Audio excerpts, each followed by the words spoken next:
कैलालीको लम्की चुहाबाट एउटा एकदमै दुःखद खबर आएको छ।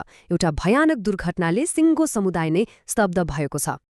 दुर्घटना पूर्व पश्चिम राजमार्गको एउटा व्यस्त ठाउँमा भएको हो। यहाँ त जहिले पनि गाडीको चाप हुन्छ।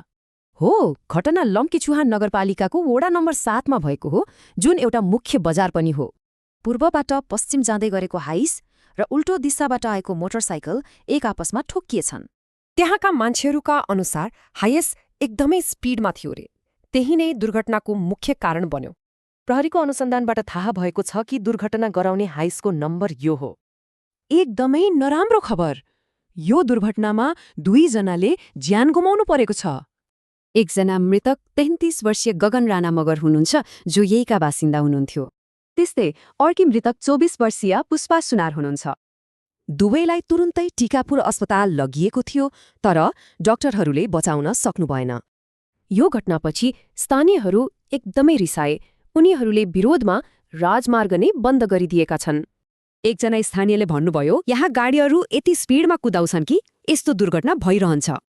आक्रोशित स्थानीयहरूका 2वटा मुख्य माग छन्: उचित क्षतिपूर्ति र दोषी चालकलाई कडा कारबाही।